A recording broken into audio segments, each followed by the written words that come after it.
Bukele. Aquí no va a haber un plan Bukele, aquí va a haber un plan Boluarte. Yo considero absolutamente inaplicable el plan Bukele. Es un presidente joven que está haciendo muy buenas obras allá y yo creo que podría ser empleado acá también. ¿Por qué no? Quisiera que haga un Bukele acá. Mucho más efectivas. Hay que probar, dice el alcalde de Los Olivos, el plan control territorial, pero mi pregunta es, y yo no sé si el plan podría funcionar con todo lo que el combo Bukele trae, ¿no? ¿Por qué habla de control territorial? El control territorial es simple, es el copamiento con agentes de seguridad. Control territorial es una frase de Bukele que se ha puesto de moda y la verdad podrían siquiera tener la originalidad de ponerle un nombre propio. Vivimos días oscuros, tiempos violentos. En medio de una crisis delictiva que recuerda los tiempos donde Sendero hacía lo que quería, muchas personas han visto sus esperanzas reposar en copiar un sistema que ha librado a El Salvador de una crisis delictiva que estuvo a punto de llevarlos al colapso, el Plan Bukele. Muchas voces han salido a decir que un plan como este es inaplicable en Perú. ¿Qué tan cierto es esto? Eso es lo que vamos a revisar el día de hoy. Lo primero que quiero aclarar es que en este canal hablamos principalmente de economía. Siendo así, no me voy a meter en terrenos ignotos como planeamiento militar o ejecución legal. No es mi campo, así que no voy a ponerme a vender humo. De lo que quiero hablar es de si estamos en capacidad de ejecutarlo. Pienso que un plan como el de Bukele no debe ser copiado al pie de la letra para aplicarse en Perú. Solo habría que buscar una estrategia que sea viable y desarrollarla en fases como El Salvador. Empecemos por una breve descripción del plan Bukele. Este es uno de 6 etapas. Bueno, de hecho ya van por la 7ª etapa, pero eso sería extenderme mucho. La fase 1 del plan Bukele, llamada preparación, tuvo un costo de $31 millones y requirió de más de 3.000 soldados y 2.500 policías. Esta consistió en recuperar territorios tomados por delincuentes. En Perú no es tan sencillo aplicar esta fase, hasta donde sé no es que tengamos zonas totalmente dominadas por delincuentes, salvo lugares tipo el Braem. A nivel urbano hay lugares muy peligrosos, pero aún así reconocen, en teoría, la autoridad de la ley. Volviendo a los números, debo reconocer que El Salvador nos lleva ventaja en cuanto a fuerzas armadas. Esta gráfica muestra el porcentaje de la fuerza laboral que está en el rubro militar. El Salvador siempre nos ha ganado en este punto. Porcentualmente tienen más gente dedicada a la seguridad que nosotros.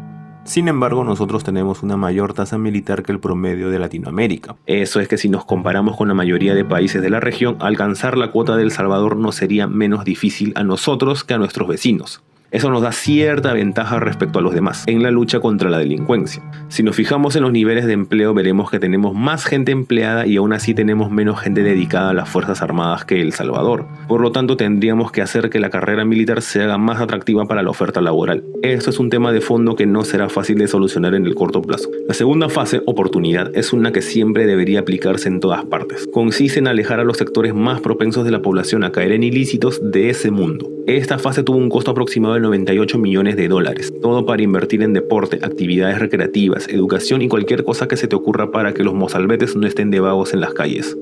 Aquí vamos en desventaja. Según datos del Banco Mundial, nosotros tenemos una mayor proporción de gente pobre, muy superior a El Salvador y al continente. Sabemos que es el sector de bajos ingresos el más propenso a delitos violentos, y hago la aclaración de violentos porque existen muchos delincuentes de saco y corbata. Otra desventaja es la población viviendo en la periferia, coneros, como cariñosamente les llamamos. Nuestro porcentaje de coneros es superior al promedio de la región, no obstante fue más bajo que el de El Salvador. Ellos con su campaña nos dieron la vuelta. Ojo que vivir en la periferia no es algo negativo per se. Sin embargo, la carencia de servicios básicos, seguridad y hacinamiento es un caldo de cultivo para la delincuencia que no podemos ignorar. Y así como El Salvador redujo su porcentaje de coneros, para el 2022 nosotros le dimos la vuelta al continente en cuanto a la pobreza. Estamos por debajo de El Salvador y el promedio del continente.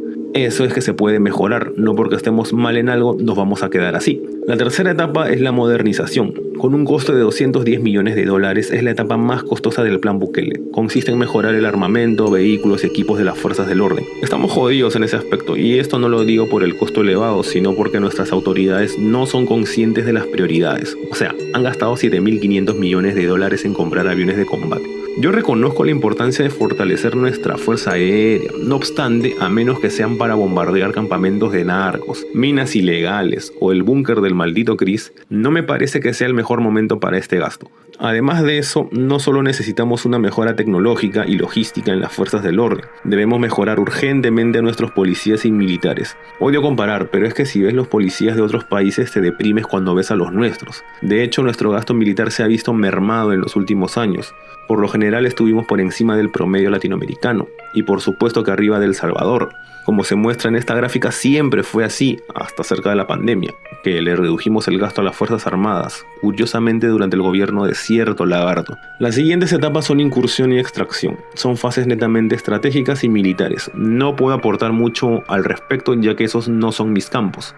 Para resumir, estas consisten en entrar a capturar a los delincuentes. Lo que sí puedo hablar es de si estamos preparados para soportar la cantidad de delincuentes que se convertirían en reclusos. El siguiente cuadro muestra un resumen de nuestros datos carcelarios. Para que te hagas una idea, Perú tiene casi 5 veces la población de El Salvador, por lo tanto todos los ratios deberían darnos como mínimo 5.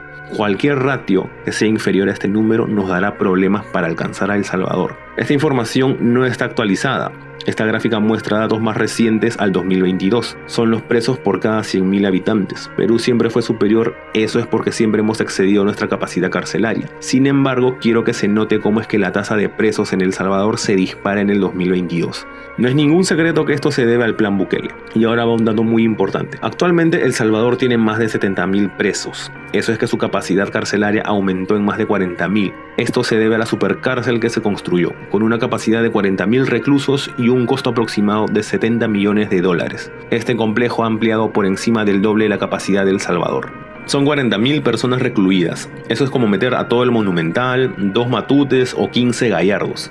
Siendo así, me parece inútil capturar delincuentes hoy en día con ahínco, ya que no contamos con cárceles para mantenerlos fuera de las calles. Al respecto, Adriana Tudela,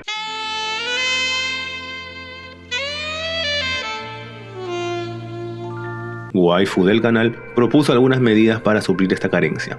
Dina Boluarte ha anunciado la construcción de nuevos penales. Sin embargo, la burocracia y la corrupción en nuestro país no permiten que esto ocurra con la rapidez necesaria. Por ejemplo, se habla del mega penal de Ica desde el año 2013, pero al día de hoy aún no está listo. Es por eso que propongo una alternativa: que los servicios de ingeniería de las Fuerzas Armadas se encarguen de la construcción de penales alejados de las ciudades. Incluso podrían ser penales modulares para que su construcción sea aún más rápida. Necesitamos más penales y centros de detención juvenil, así como una mejor política carcelaria.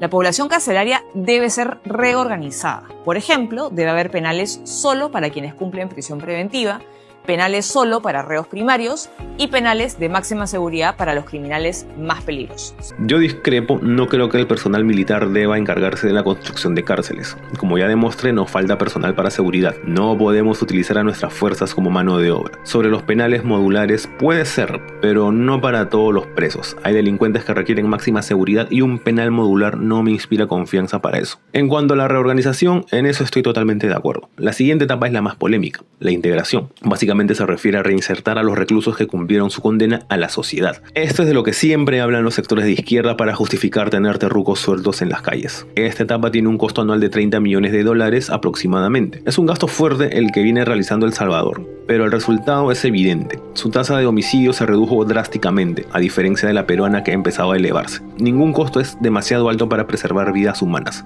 Además, si estuviste atento y sumaste, verás que el costo total es de $439.100.000, solo tomando en cuenta un año de integración. ¿Te parece muy elevado ese precio? ¿439 millones? Pues el último rescate de Petroperú fue de $2.692 millones. Eso es que lo que se gastó Bukele es un sencillo comparado con lo que gastamos en mantener una empresa inútil. Y si vemos nuestra economía comparada con la de El Salvador, notaremos que tenemos para invertir en seguridad. Y quiero que se use esa palabra, es una inversión. A mayor seguridad se tiene un clima más amigable para los negocios, y no me refiero a las grandes inversiones extranjeras, que son más que bienvenidas, sino a los pequeños emprendedores que ya no pueden ni abrir una bodega porque les meten bala. Ya es tiempo de que Dina se haga una y anuncie la construcción de 5 megapenales de máxima seguridad. Recuerda que nuestro ratio respecto a El Salvador es 5. Si ellos necesitaron una supercárcel, nosotros necesitamos por lo menos 5. De máxima seguridad en las zonas más aisladas del país.